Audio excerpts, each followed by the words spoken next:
Hello, my quilting friends. My name is Leah Day, and today I want to talk a little bit about the quilt kit that we're providing for the Eternal Love quilt. So you can come and find the kit at leahday.com/lovekit. That's where you'll find it. So basically, whenever you receive the fabrics, you might be wondering what you do next. How do you get it prepped up and ready to go so you can make this beautiful applique quilt?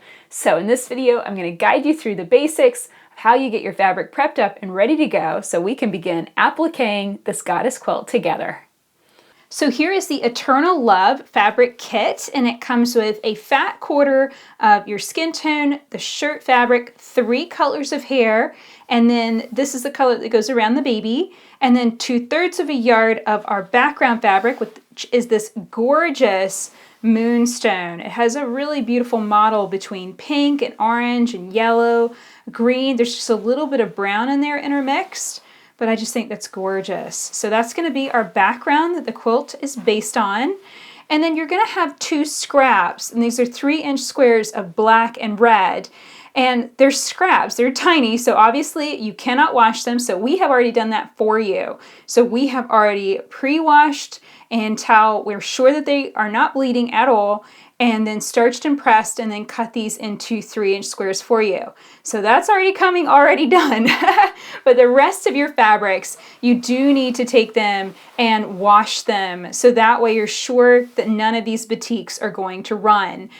So what I found is generally you can wash all of these fabrics together in one load, and you can also get away with going with the oatmeal and the moonstone together in one load too. So throw these into the wash with some mild detergent, and you'll want to throw in like a 10-inch square of white fabric.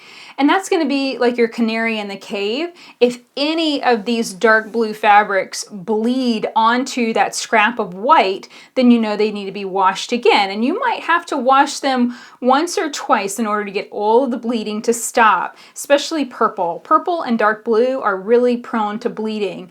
So definitely make sure to take the time to do that.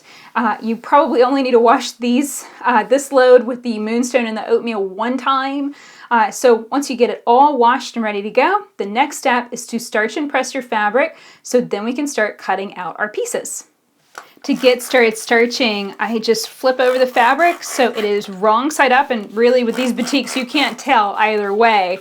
So I'm just going to spray down one on the sides with starch, and I am using Niagara brand spray starch. I like it because it kind of has a spray nozzle, but you could use any kind of starch you like. We want to go for a little bit of stiffness. We want to add some body to this fabric, so that way we take all of the wrinkles out. Part of also the reason why we pre-wash the fabric, to remove the chemicals and dyes, but to also remove any sort of fold, anything like that that might still end up being in there from manufacturing. You don't want that, because if you fuse onto fabric that has a deep crease or fold in it, usually that will make it permanent, and it will not come out even after you press and press and press and press it. So that's one of those things that I think washing is really important, and then this step of starching is really important too. And this is really the step that I do for every quilt project.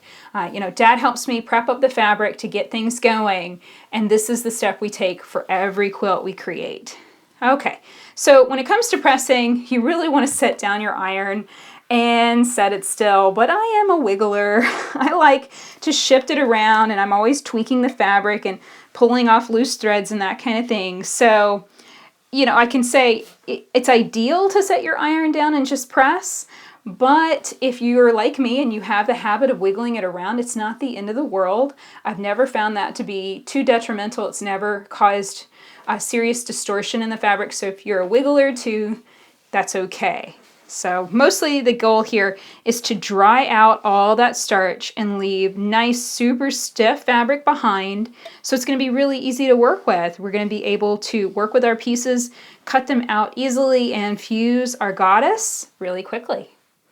Okay, so that looks really good.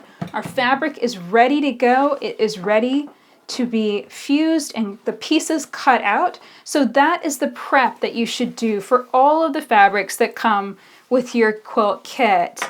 You want to take them, wash them, give them a good starch, and press. Remember, you don't have to do that with these little squares. We've already done that for you. But with all of the yardage of fabric that you receive in the kit, go ahead, wash it, give it one starch and a good press, and then we're ready to go. So that's it for this video. I hope you'll take your time getting your fabrics prepped up, washed, and starched one time so they're ready for applique.